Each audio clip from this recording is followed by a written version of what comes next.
안녕하세요. 박가복가입니다. 어제까지만 해도 공천 컷오프에 반발해서 민주당을 탈당할 것으로 예상되었던 임종석 전 비서실장이 당의 결정을 수용한다는 짤막한 글을 페이스북에 올렸습니다.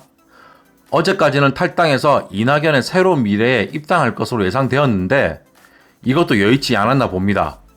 아무래도 민주당에 잔류하면서 후위를 도모해 보려고 하나 봅니다.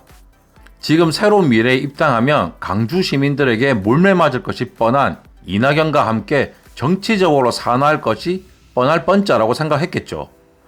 일단 당의 분란을 막는 차원에서는 환영합니다. 하지만 한때 국회의원이었고 문재인 정부 시절 초대 대통령 비서실장을 했던 사람이 어떻게 이런 식으로 페이스북에 글을 올리냐 말입니다. 지금까지 홍익표 의원이 지역구를 옮기면서 비계된 지역이라서 전략공천 지역임을 알았을 텐데요. 무작정 선거운동을 하는 이런 짓까지 했잖아요. 그러면 이번에 해당 지역에 출마하는 전현희 의원을 위해서라도 같은 친문 아닙니까? 자, 임종석 전 비서실장의 페이스북 메시지를 이렇게 바꿔볼까 합니다. 당의 결정을 수용한다. 그리고 윤석열 정권을 심판하고 민주당의 이번 총선 승리를 위해서 백의종군의 정신으로 전현희를 돕겠다. 이렇게 했었어야죠. 임종석 전 비서실장의 후속 메시지를 기대해 봅니다. 자, 다음 소식입니다. 민주당의 의원평가 하위 20%의 불만을 품고 탈당했던 김영주 의원이 오늘 국민의힘에 입당했습니다. 이재명 당대표가 왜 김영주 의원이 하위 20%인지를 알려줬죠. 취업 청탁 문제를 소명하지 못해 윤리평가 점수가 0점을 받았고 하위 20%가 되었다는 건데요. 이에 대해 기자들이 질문을 하니 김영주 의원은 검찰, 경찰도 조사를 안 했다고 신한은행에 물어보라고 이렇게 얘기를 하던데요. 당시에 공소장에도 김영주 의원 이름이 기재되어 있고 판결문에도 김영주 의원 이름이 나옵니다.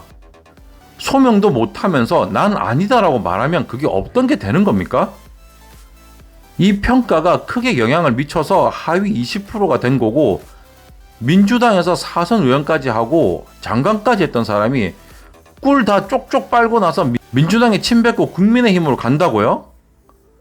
차라리 사라져 주는 게 감사할 따름입니다.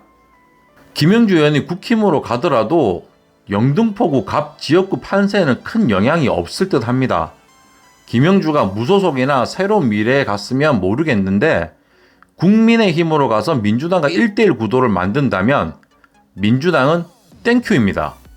자, 이 대목에서 한동훈에게 고마워해야겠네요.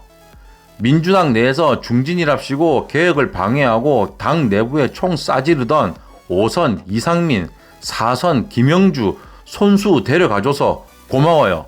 땡큐. 자, 다음 소식입니다.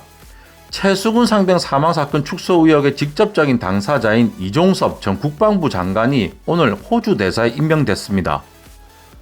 이종섭 전 국방부 장관은 사망사건의 처리 과정에 부당하게 개입했다는 의혹이 불거져서 탄핵소추가 추진되자 사의를 표명하고 지난해 10월에 퇴임을 했었는데요.